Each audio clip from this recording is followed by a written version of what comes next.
हमारे उद्धारकर्ता और जीवित परमेश्वर प्रभु यीशु मसीह के अतुल्य नाम में आप सबको स्वागत है। यूहन्ना की इंजील 14 अध्याय की पहला पद में एक बहुत ही जाना माना पद है, जो हमारे मन को आश्वासन देने वाली एक पद है, जहां पे प्रभु यीशु मसीह अपने चेलों को कहते हैं, तुम्हारे मन व्याकुल होने नहीं देना। मेरे प्रियो, हम एक ऐसे संसार में रहते हैं, कई किस्म की व्याकुलताओं से और चुनौतियों से भरी हुई एक संसार है। हमारे कोई प्रियजन इस संसार को छोड़ के चले जाते हैं। बहुत भारीपन और गहरे दुख दिल को पकड़ लेते हैं। गंभीर बीमारियां लंबी समय से जो चलते हैं और कई किस्म की अनिश्चितता जो जीवन में आते हैं, हमारे जीवन को चिंताओं से भर देते हैं। और कई बार ये भी सोचते हैं कि हर दिन को हम कैसे सामना करेंगे। प्रभु यीशु मसीह अपने चेलों के व्याकुल मन को संबोधित करते हुए उनको यह कहते हैं कि तुम्हारे मन व्याकुल होने नहीं देना। आप सोचेंगे कि यह संदेश क्या मेरे लिए है? मैं पूछता हूं, किसको ऐसे संदेश की जरूरत है? हां, हाल ही में जो व्याकुलताओं से होकर निकलने वाले लोग हैं, यस, चेले जो हैं व्याकुलताओं में से होकर निकल रहे हैं, उनको तो जरूर यह संदेश की जरूरत है। लेकिन मैं पूछना चाहता हूं कि क्या आप भी उनके साथ कोई पहचान आपका भी है? मैं आपको मदद करना चाहता हूं, इन पदों में से होकर चेलों के साथ एक सफर करते ये देखेंगे कि हमें इस संदेश का कुछ मतलब है कि नहीं। इस वचन का संदर्भ को आप जानते हैं। प्रभु यीशु मसीह अपने चेलों के साथ पिछले 3.5 साल मिलके सेवकाई चल रहे हैं। मसीह उनको चेलेपन में आगे बढ़ा रहे हैं और जिस उद्देश्य के लिए प्रभु इस संसार में आया, उस उद्देश्य को आगे बढ़ाते हुए चले जा रहे हैं। लेकिन वो 3.5 साल का समय जो है, एक किस्म से अंत की ओर आ पहुंच रही है। कई किस्म की अनिश्चित भविष्य को सोचते हुए, हां, आशा तो प्रभु ने दिया है, लेकिन चुनौतियां बहुत सारे हैं, काफी अनिश्चितता सामने है और आशा और चुनौती इन दोनों आपस में टक्कर मार रहे हैं। और ऐसे परिस्थिति में उनके मन व्याकुल होते हैं। हम सब अलग रीति से परेशानियों को सामना करते हैं और इसको प्रस्तुत करने की हमारे तरीका अलग अलग होते हैं। एक्सप्रेस करने की तरीका, कुछ बोली जाने वाले शब्दों से और कुछ अनकही परेशानियां जो मन में रहते हैं, हम बोल नहीं पाते हैं, जिसको स्पोकन एंड अनस्पोकन ट्रबल्स कहते हैं। इन दोनों को मैं थोड़ा सा एड्रेस करना चाहूंगा।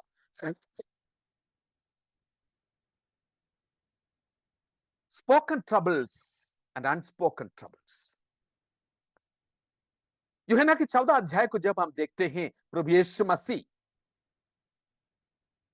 और चेलों के साथ जो वार्तालाप होते हैं, दो सवालें चेले उठाते हैं और एक कथन, एक विनती समझ लो, रिक्वेस्ट उनकी तरफ से आते हैं। ये तीनों प्रस्तुत रूप में हमें दिखाई देते हैं। यूहन्ना 14 अध्याय आप खोल के देख लीजिएगा, उसका पहला पद देख लीजिए, वहां पे लिखा है कि तुम्हारे मन व्याकुल होने नहीं देना। और 27 पद देख लीजिए, वहां पे लिखा है तुम्हारे मन व्याकुल होने नहीं देना। इसका मतलब है जब वचन में ये दोनों आगे और पीछे लिखा है, इसका बीच का हिस्सा जो है एक शिक्षा के रूप में, ये पूरा हिस्सा को हमको देखने की जरूरत है। उसका विषय और कुछ नहीं हो सकता, उसी विषय के ऊपर प्रभु बात कर रहे हैं। मैंने बोला दो सवाल है, उसमें से पहले सवाल एक चेले पूछते हैं, थॉमस नामक जो चेला है, और वो ये सवाल को पूछ रहे हैं, हम मार्ग कैसे जाने। यह सवाल पूछने के पीछे कुछ कारण है, क्योंकि दो पद जब हम देखते हैं, वहां प्रभु यीशु मसीह ने इन चेलों को बोला, यह कहने के तुरंत बाद प्रभु ने उन चेलों को बोला कि मुझ पर विश्वास रख, पिता पर विश्वास रख, मैं तुम्हारे लिए एक जगह तैयार करने जा रहा हूं, और मैं वापस आके तुम्हें मैं अपने आप में ले जाऊंगा। बहुत कार्य उनको बोलते हैं, और चार पद में कहते हैं, तुम इस बात को जानते हैं कि मैं कहां जा रहा हूं, मैं पिता के घर में जा रहा हूं। मार्ग भी तुम लोग जानते होंगे, मार्ग तुम जानते हैं क्योंकि मैं पिता के घर जा रहा हूं। मार्ग जो शब्द सुनते चेले थोड़ा सा असमंजस में पड़ जाते हैं, क्योंकि ये शब्द यूहन्ना की इंजील में बार बार निकल के आते हैं। यहूदियों की कुछ अलग मार्ग है, समारियों की कुछ अलग मार्ग है, अन्य जातियों की कुछ अलग मार्ग है, और प्रभु यीशु ने बोला यीशु का मार्ग जो है, मैं मार्ग हूं, कुछ अलग मार्ग है, कई किस्म की मार्ग है। इसलिए मार्ग शब्द सुनते थोड़ा सा असमंजस में पड़ जाते हैं। पिता के घर के मार्ग। थॉमस पूछते हैं, प्रभु जी हम कैसे मार्ग जानेंगे, आपने कभी पिता के घर में हमको लेके नहीं गया, और आपने वहां की कोई एड्रेस भी हमें नहीं दिया। आप बार बार पिता के बारे में बोलते तो रहा, लेकिन हमें यह समझ नहीं आ रहे, हम मार्ग कैसे जानेंगे, क्योंकि पिता को के घर हम कभी गया नहीं। तो क्या है आप जो बोल बोल रहे हैं, पिता के भवन का मार्ग। मेरे प्रियो, जो असमंजस में चेले इस समय हैं, क्या हम भी कभी ऐसी असमंजस में से होकर निकलते हैं। स्वर्ग कहां है, पिता के घर कहां है, हमने कभी उसको देखा नहीं है। कहां है वो जगह वो तैयार कर रहे हैं, उसके आने में देरी क्यों हो रहे हैं। हाँ, प्रभु ने जरूर बोला, ये वास्तविक है, अगर ऐसे नहीं होता तो मैं तुम्हें बता देते। तो ये एक पहली सवाल। उसके बाद एक रिक्वेस्ट है, एक विनती है, जो फिलिप नामक चेले लेके आते हैं। 8 पद में वो हमको मिलते हैं। वो क्या है सवाल, पिता को हमें दिखा दे, बस इतना ही हमारे लिए काफी है। प्रभु जी, आप बहुत समय से, पिछले 3.5 साल से हम आपसे ये बात बार बार सुनते आ रहे हैं, आप पिता के बारे में बहुत कुछ बोलते हैं, और ऐसे लगता है कि पिता के साथ आपका इतना घनिष्ठ संबंध है, और आप बातचीत करते रहते हैं पिता के साथ, लेकिन हमने आज तक पिता को नहीं देखा। एक अनदेखी पिता। ऐसा लगता है कि फिलिप को बहुत भूख है अंदर, इसलिए वो कहते हैं कि पिता को हमें एक बार दिखा दे, यही हमारे लिए काफी है। कितनी सुहावनी एक विनती है जो प्रभु के सामने वो रख रहे हैं। मेरे अंदर भूख है पिता को देखने के लिए, अगर एक बार उसकी झलक दिख पाए, तो कितनी में संतृप्त हो जाएंगे। ये मेरे लिए काफी है। पिता को देखने की एक लालसा। समस्या क्या है? कई बार ऐसा लगता है कि ईश्वर जिसको मैं पिता पुकारता हूं वो मुझसे बहुत दूर है, वो अनदेखी है, उसको मैंने कभी देखा नहीं है। यह संघर्ष का मूल कारण देखी और अनदेखी के बीच में जो संघर्ष है वो ही संघर्ष है। क्या आपको भी कभी ऐसे संघर्षों में से होकर निकलना पड़ते हैं और सोचते हैं कि पिता तो मेरे से बहुत दूर है, मैंने उनको देखा नहीं है। एक तीसरी बात, वो फिर एक सवाल के रूप में आते हैं, वो आपको मिलते हैं यूहन्ना 14 की 22 पद में। एक चेला जिसका नाम वहां पे नहीं लिखा है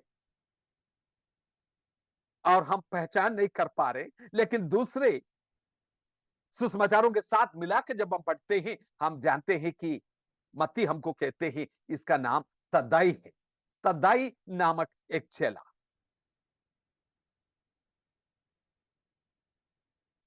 ना उनका सवाल यह है, प्रभु जी आप बोल रहे हैं थोड़ी ही देर में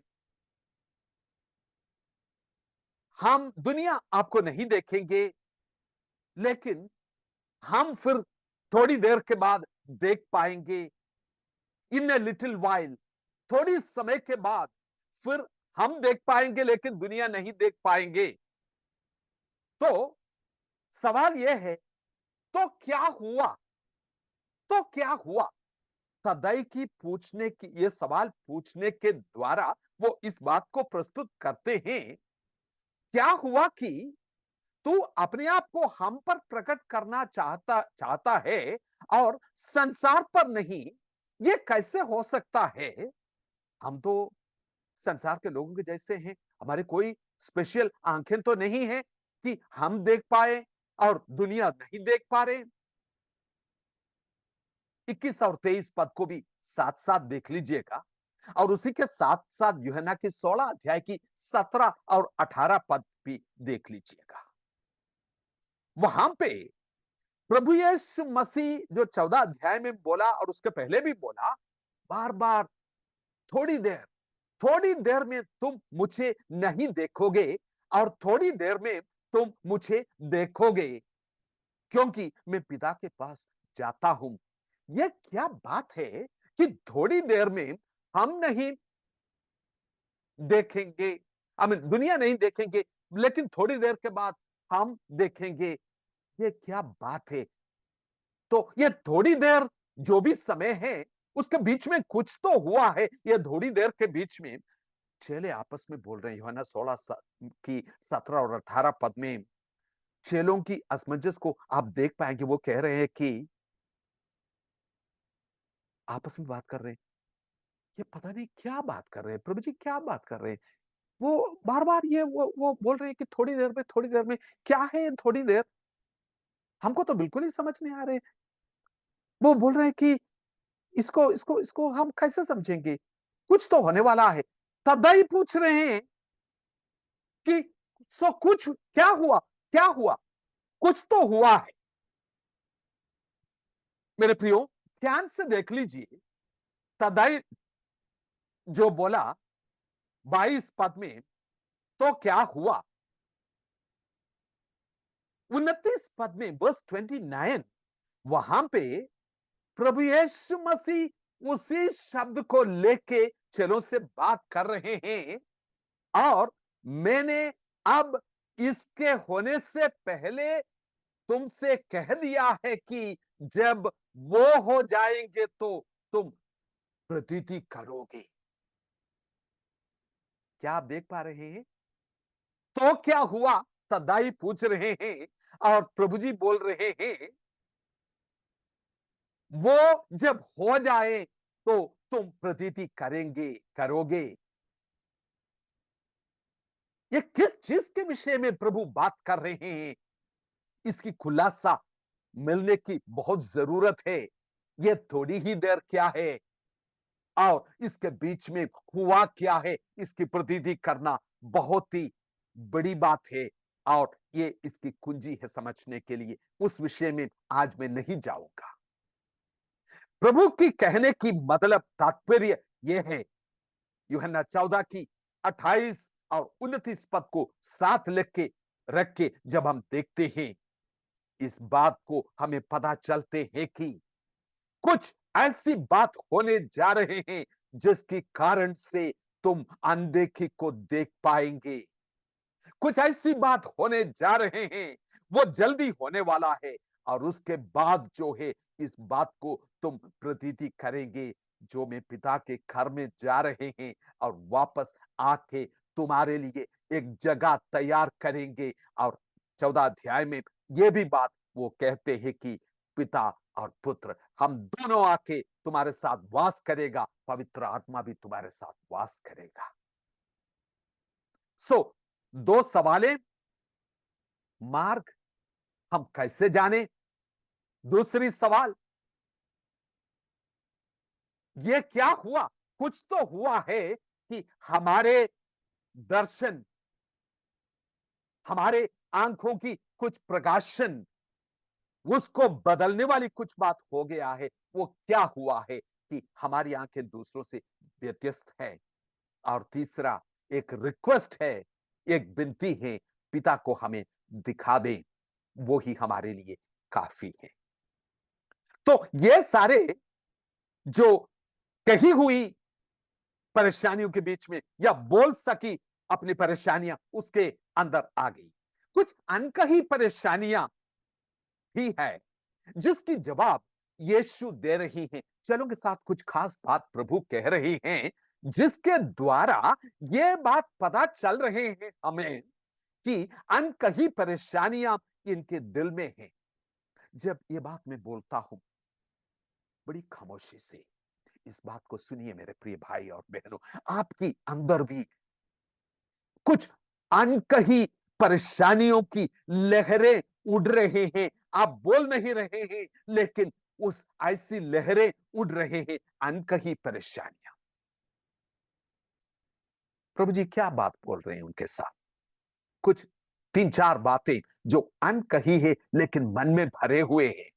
पहली बात, प्रभु जी उनको क्यों बोला, मैं तुम्हारे लिए एक जगह तैयार करने जा रहा।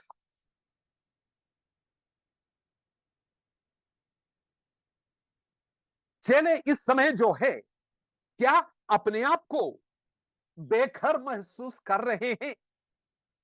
आपको याद होगा इसके पहले प्रभु यीशु मसीह के साथ यह सवाल उन्होंने उठाया था, चेलों ने की, प्रभु जी आपने जब हमें बुलाया था ना, हमने सब कुछ छोड़ के आपके पीछे हो लिया है, तो हमें क्या मिलेगा। अब प्रभु क्या कह रहे हैं, मैं तो पिता के घर जा रहा हूं और आप भी चले जाएंगे, हमारा घर तो छोड़ दिया है, हम बेघर अपने आप को महसूस कर रहे हैं। पिता प्रभु यीशु मसीह उनको कह रहे हैं कि तुम बेघर नहीं है, पिता के घर जो है वहां पे बहुत रहने के स्थान है, लेकिन मैं तुम्हारे लिए एक जगह तैयार करने जा रहा हूं। मूल भाषा में तीन अलग अलग शब्दों को वहां इस्तेमाल किया है, ओइकिया, मोनास और टोपोन। ये तीन अलग अलग शब्दों को इस्तेमाल किया है। हिंदी में इस प्रकार से अनुवाद कर सकते हैं, पिता की घराना एक चीज हो गई और वहां पे उस घराने में बहुत रहने का स्थान है, ऑलरेडी है, लेकिन एक तैयार किया हुआ जगह तुम्हारे लिए मैं निर्धारित करने जा रहा। एक ड्वेलिंग प्लेस, एक ऐसी तैयार किया हुआ जगह आपके लिए, मेरे लिए, पिता के घर में, घराने में बहुत ही रहने के स्थान है, लेकिन एक तैयार किया हुआ जगह।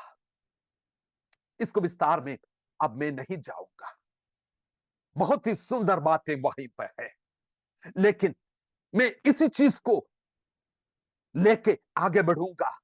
चेलों के मन में ये लहरें उड़ रहे हैं, उनको परेशान कर रहे हैं, हम कहां जाए? घर जो है, तैयार किया हुआ जगह, रहने के स्थान जो है, सुरक्षा के बारे में है, प्रेम के बारे में है। और घर एक ऐसी जगह है जहां हमें आजादी है, वहां कोई डर की जरूरत नहीं है। जो परिवार में रहते हैं, प्रभु उनको कह रहे हैं, क्या तुम अपने आप को बेघर महसूस कर रहे हैं?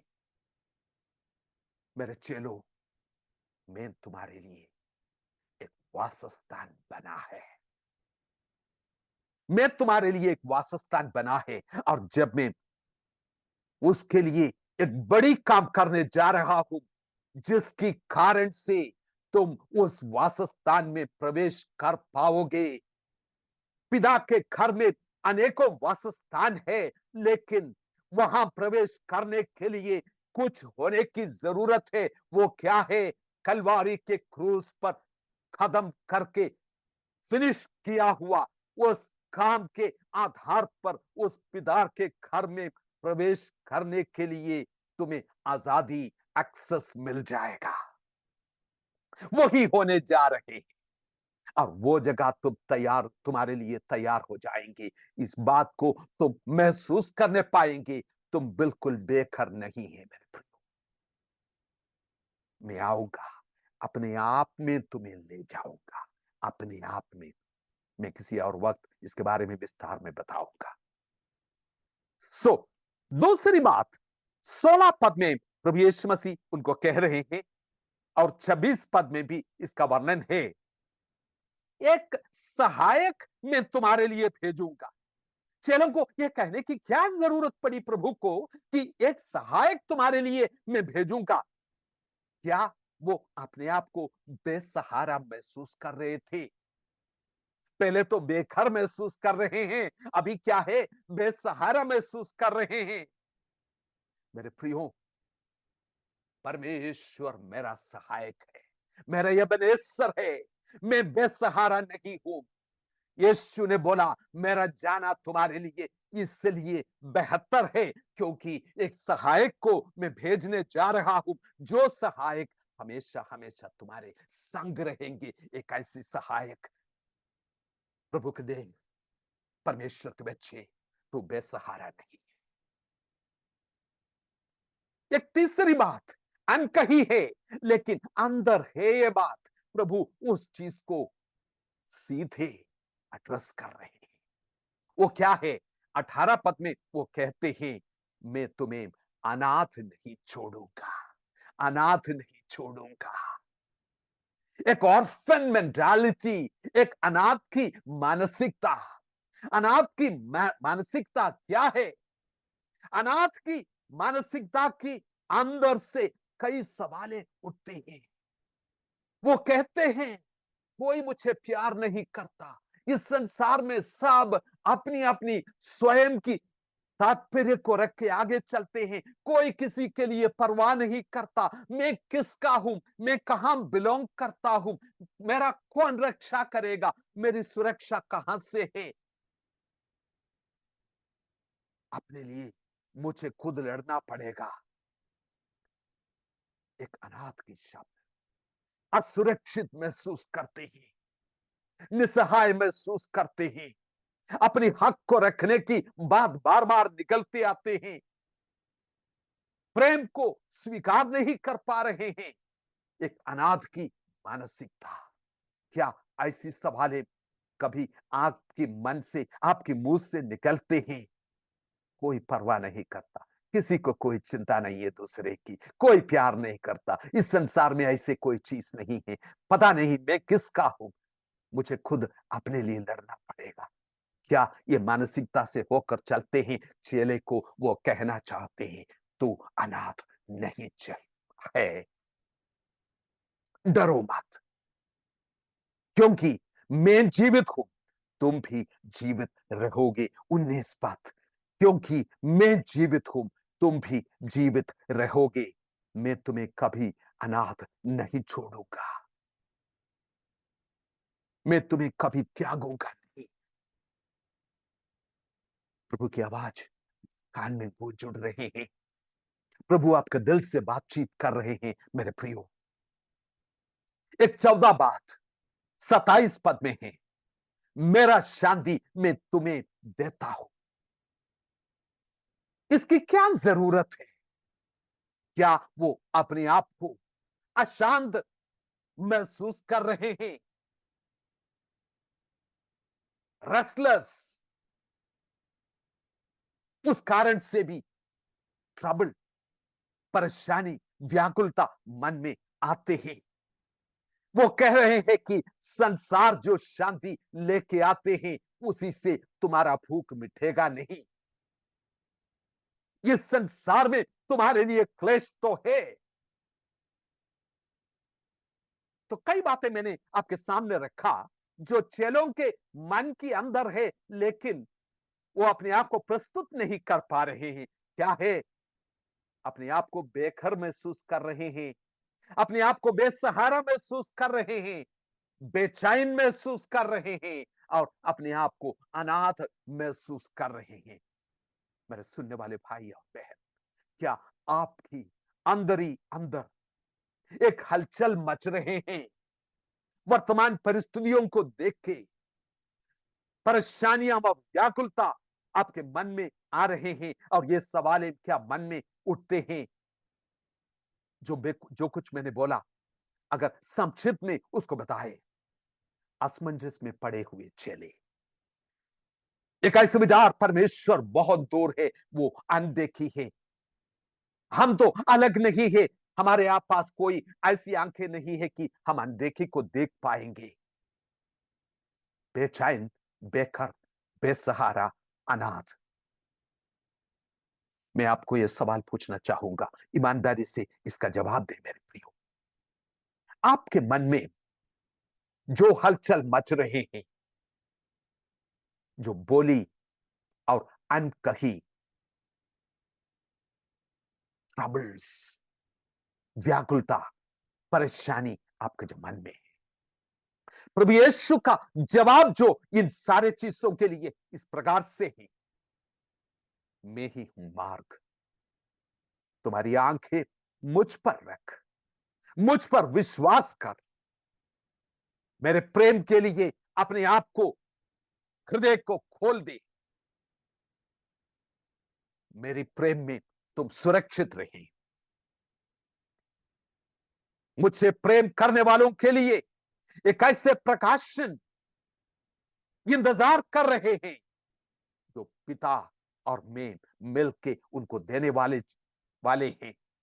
मैं तुम्हारा घर हूं, वासस्थान हूं, मैं तुम्हारी सहारा हूं, मैं तुम्हारा जीवन हूं, मैं तुम्हारा शांति हूं। तुम्हें सिर्फ मेरा ही जरूरत है। नाउ प्रभु यीशु मसीह जो बातें यूहन्ना 14 की 1 पद से लेके 27 पद तक जो हिस्सा है, जिसमें जो कह रहे हैं, इसको समझने के लिए एक कुंजी में आपको देना चाहूंगा जो वचन में है। मन की व्याकुलता कैसे हृदय की व्याकुलता बनती है? मन में कई किस्म की विचारें आते हैं मेरे प्रियो।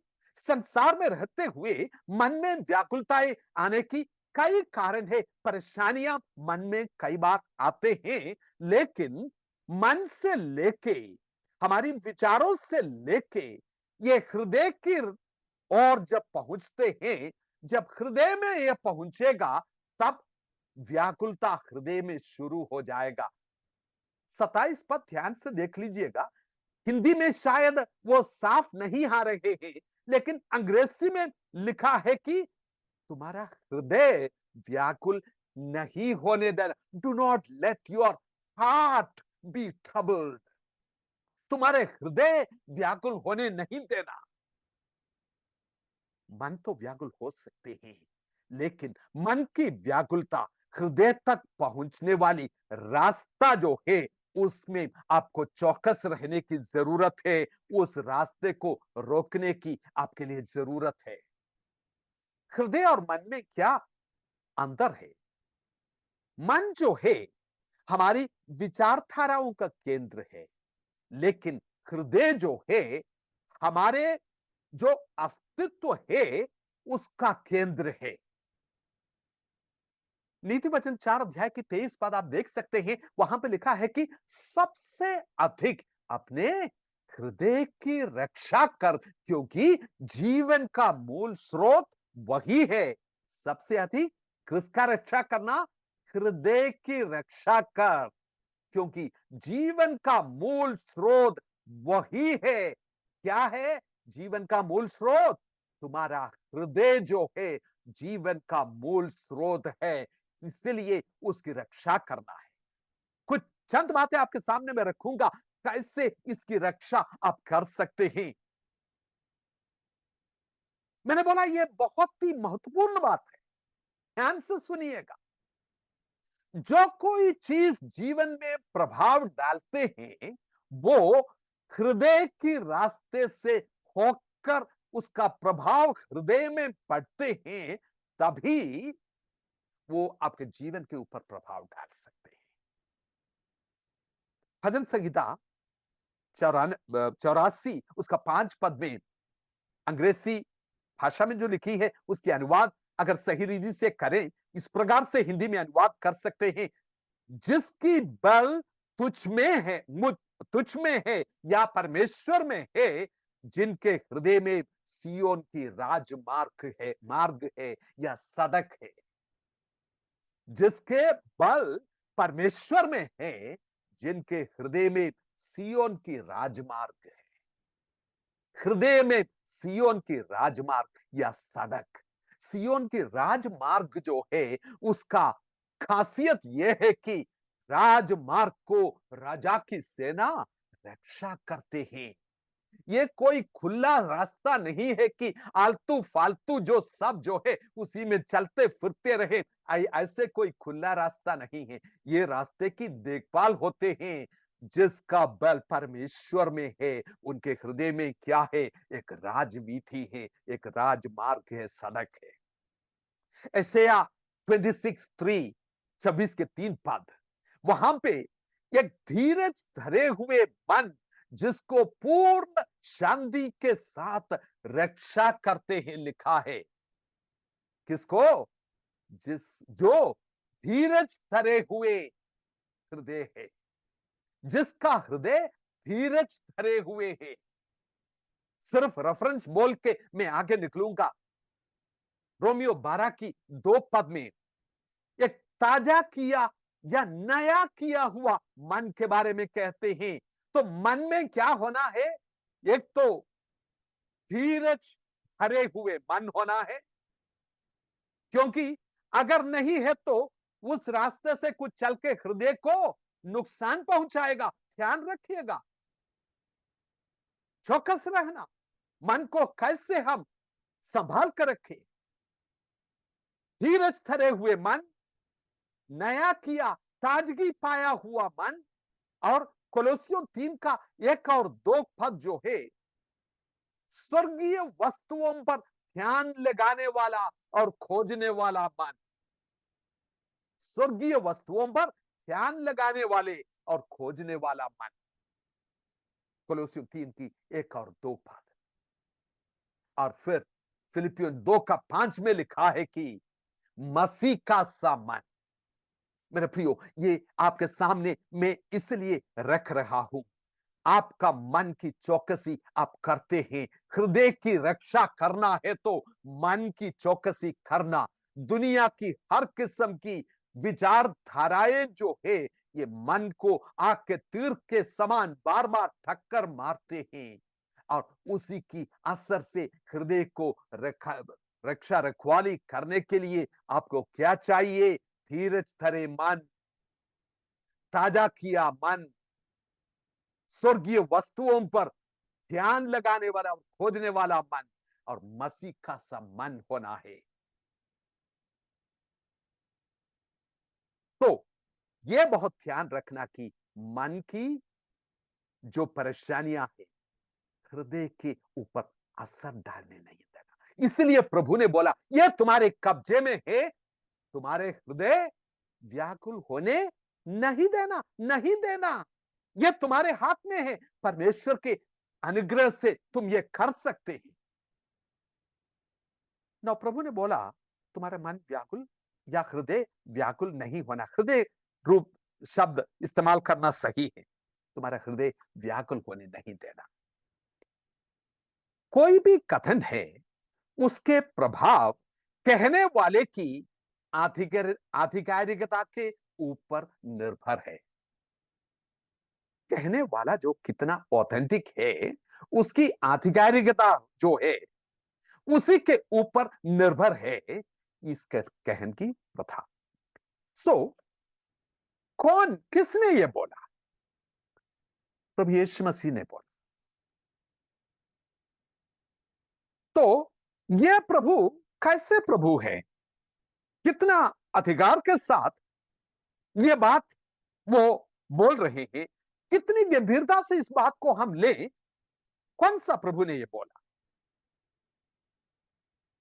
हो सकता है कि एक ऐसे प्रभु जिसको कभी कोई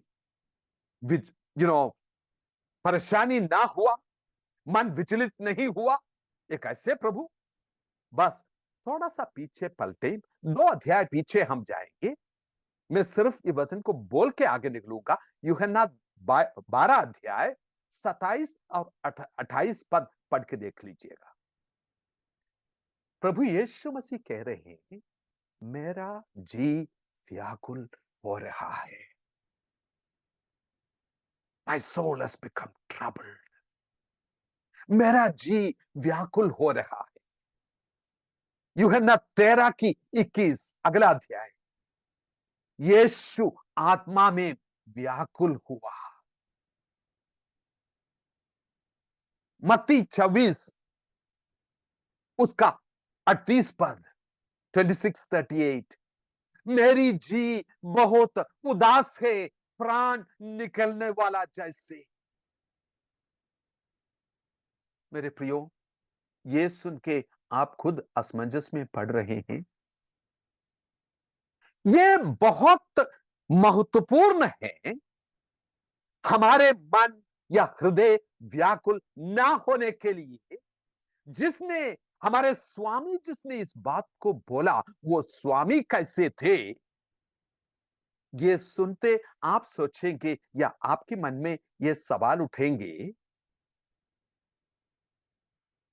नाउ ये व्याकुल हुआ स्वामी कैसे मेरा मदद कर सकते हैं और इतनी आसानी से मुझे कह रहे हैं कि तुम्हारे हृदय व्याकुल होने नहीं देना। लेकिन प्रभु जी, हाँ, आप तो बहुत व्याकुल हो गया था, आपने खुद बोला है। यूहन्ना 14 की 27 तुम्हारा मन या हृदय ना घबराए ना डरे।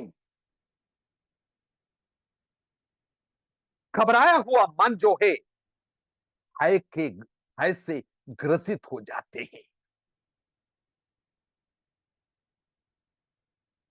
जो वे सवाल उठा रहे थे, ऐसे स्वामी जो खुद व्याकुल हुआ है क्या हमें मदद कर सकेगा?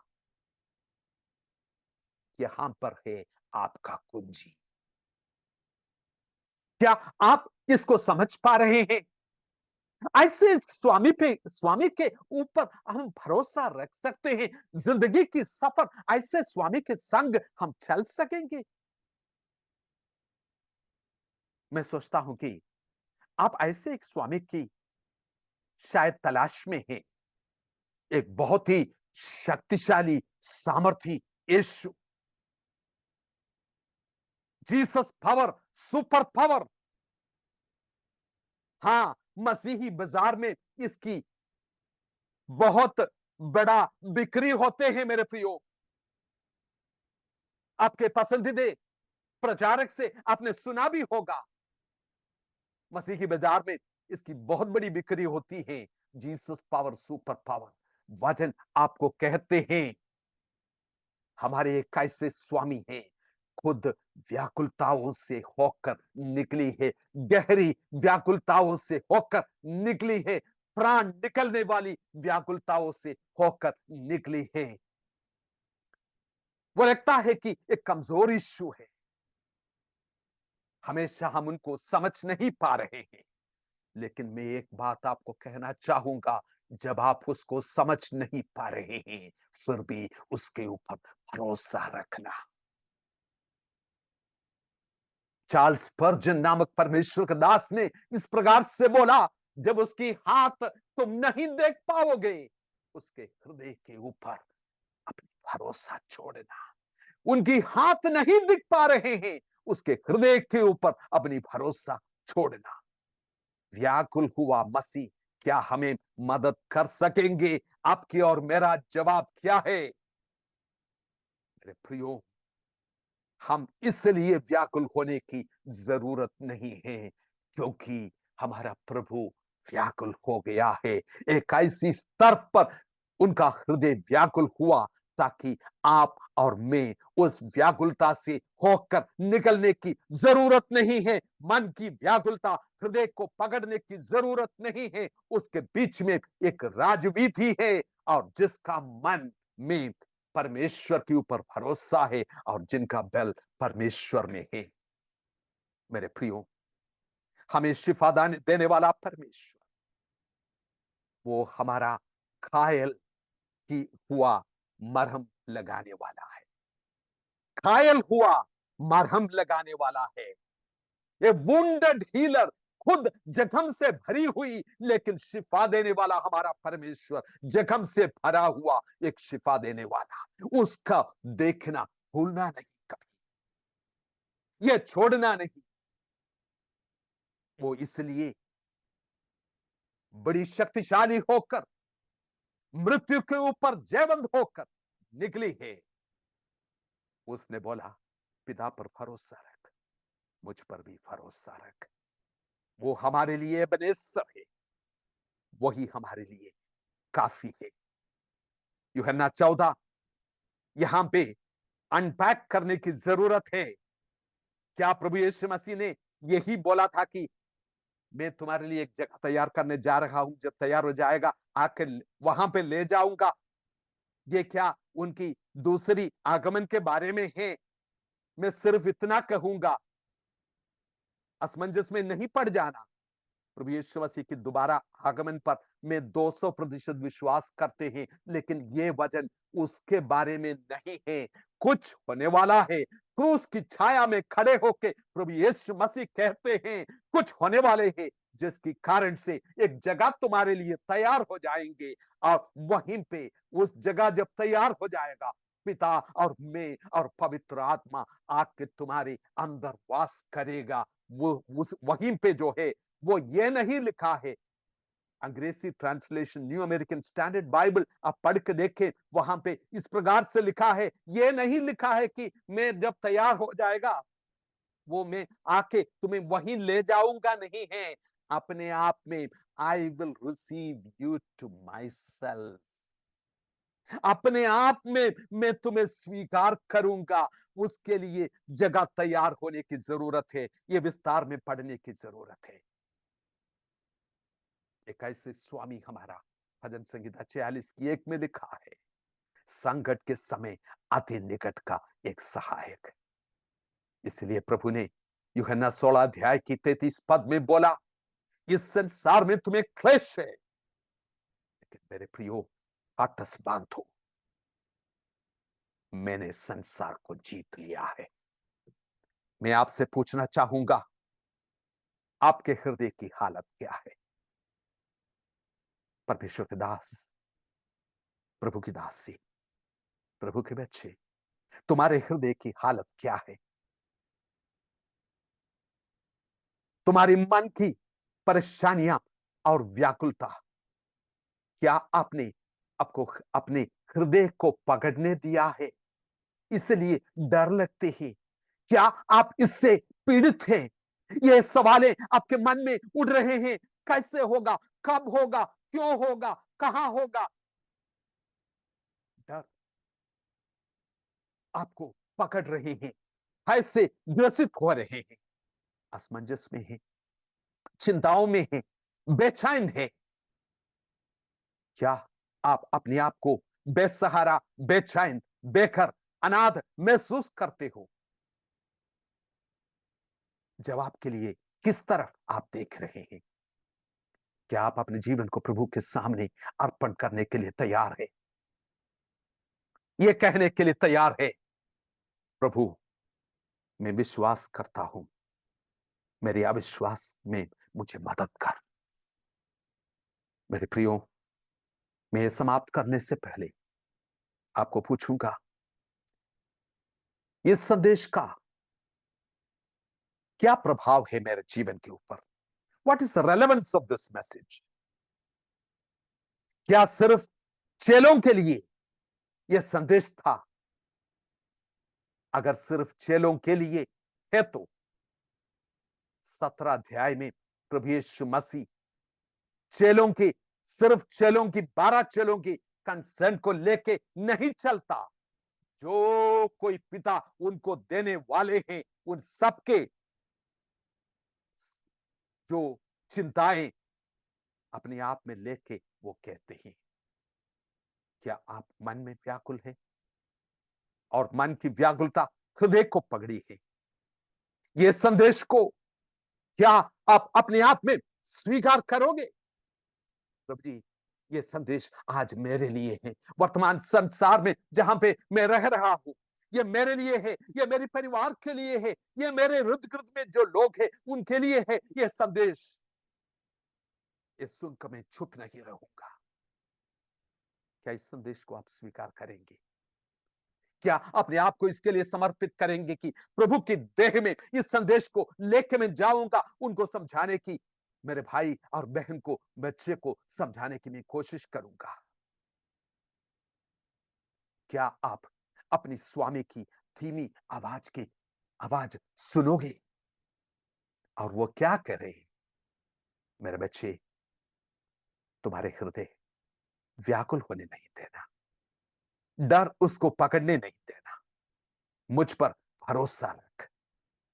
मेरे साथ मिलके हिम्मत के साथ, हियाव के साथ, विश्वास के साथ आज इस बात अपने मुंह से घोषणा करेंगे, मैं बेसहारा नहीं हूं, मैं बेचैन नहीं हूं, मैं बेघर नहीं हूं, मैं अनाथ नहीं हूं, क्योंकि मेरा मसीह जीवित है, मैं भी जीवित रहूंगा।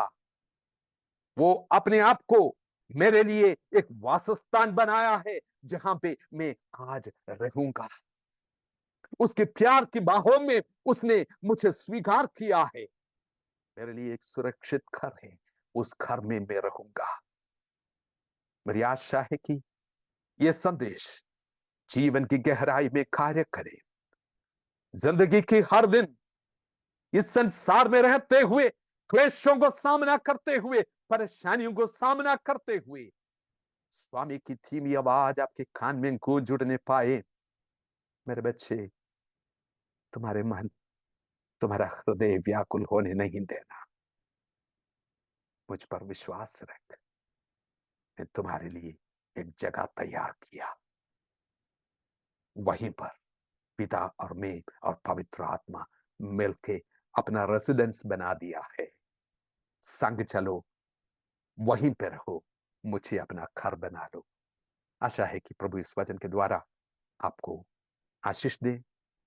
प्यारे परमेश्वर, इस वचन को सुनने वाले हर एक भाई और बहन को आपकी सामर्थ्य हाथ में देते हैं परमेश्वर। वर्तमान संसार में बहुत किस्म की क्लेश, परेशानी, तकलीफ और मुसीबत है। इन परेशानियां, तकलीफ और मुसीबतों के बीच में मेरी प्रार्थना है कि तेरी सामर्थ्य दाहिनी हाथ उन पर, उनके ऊपर आज इस समय रखे परमेश्वर। अपने अंधकरण में ये आवाज ये सुनने पाए परमेश्वर। आत्मा के द्वारा एक बहुत बड़ी सहायक को वो महसूस करने पाए। अपने बच्चों को संभाल कर रखे, सुरक्षा में रखे। तेरी शांति जो समझ से परे हैं उनके दिलों में वास होने पाए। तेरी आवाज को हमेशा वो सुनने पाए। मन, हृदय व्याकुल होने नहीं देना। प्रभु जी, तेरे सामर्थ्य हाथों में सब बातों को देते हैं और ये सब कुछ हम मांगते हैं हमारे उद्धारकर्ता और जीवित परमेश्वर प्रभु यीशु मसीह के नाम से। सुनाओ दया से ग्रहण कीजिए। आमीन। प्रभु इस वचन के द्वारा आपको आशीष दे, दूसरों को जरूर ये बताए। God bless you. ब्लेसिंग्स।